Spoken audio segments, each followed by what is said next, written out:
We have all heard that everyone's favorite bartender makes the best X, Y, or Z cocktail, and you haven't had a real whatever it is until Bobby's made it for you. What they don't tell you is exactly what makes it so special. If you're looking for hands down the best lemon drop you've ever had, you've come to the right place. The basic idea for a lemon drop doesn't actually belong to the martini family, but rather a family of cocktails called a daisy, which is a variation on a sour. In a sour, you have a ratio of 2 to 1 to 1 spirit, sweet, sour ratio, whereas in a daisy, you would split the base spirit with a liqueur, traditionally going with a 3 to 1 spirit liqueur ratio. A classic margarita is actually the most popular cocktail in the daisy family. In this recipe, we're actually going to modify the base ratio by adding more of the liqueur and less of the sweetener and citrus. For our base spirit, we'll be using a Citron vodka. Citron vodka is different from lemon-flavored vodkas because rather than having a sweetened flavoring added to the vodka, it is instead infused with limes and lemons to give it a more natural essence. In a traditional lemon drop, the liqueur that is used is some kind of orange liqueur, such as Curacao or Triple Sec, but today we're going to be using limoncello. Limoncello is an Italian liqueur that is traditionally made by steeping lemon zest or peels sans pith in neutral spirits and mixing it with sugar. You can make limoncello at home, but getting the mixture just right takes time and effort that you might not be willing to put into it, but it is very rewarding.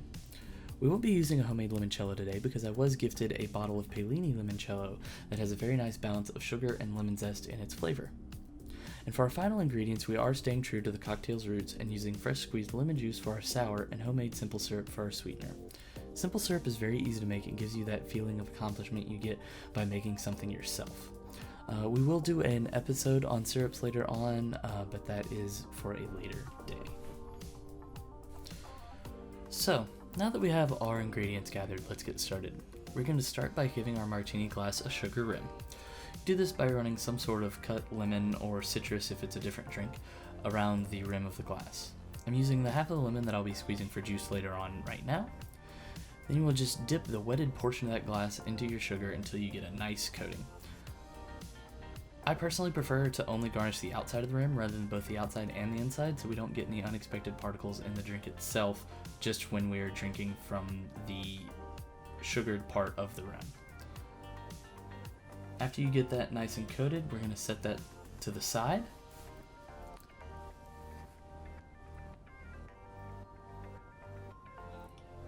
And then we are going to juice our lemon. So this particular lemon or citrus press that I have here has spouts on either side for you to easily pour into your jigger or other measuring implement rather than having to juice into a separate container and then having to measure from there. So after you've squeezed all the lifeblood out of it, be sure to spill some on the floor so you have just the perfect amount of juice to put into your drink. So just pour that into your shaker, which should already have some ice in it, and then bring that a little closer to you.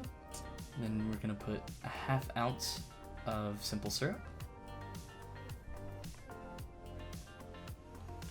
Forget what we're doing for 2 seconds, and then when we figure it out again, we're going to do a whole ounce of our limoncello.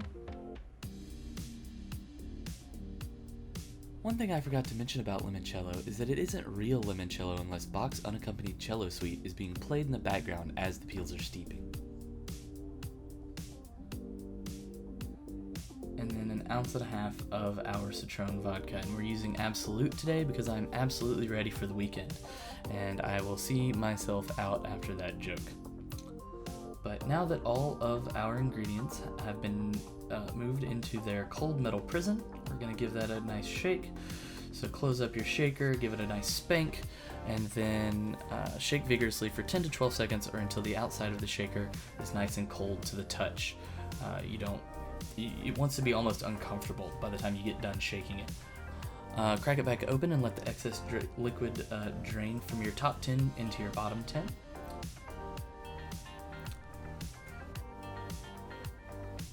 And then strain into your glass. And there you can see the color is really, really nice. It's got some nice natural color from the lemon juice itself, but then it's also enhanced by that bright color of that limoncello. So then we're gonna peel a lemon twist. With lemons, I like to go from top to bottom rather than around the outside. I feel like you get a better twist that way and get more out of your lemon as well. So then you're just gonna squeeze that lemon peel and get some of that nice express out of the peel and over your glass, and then just set it down in there, looking really nice, and enjoy.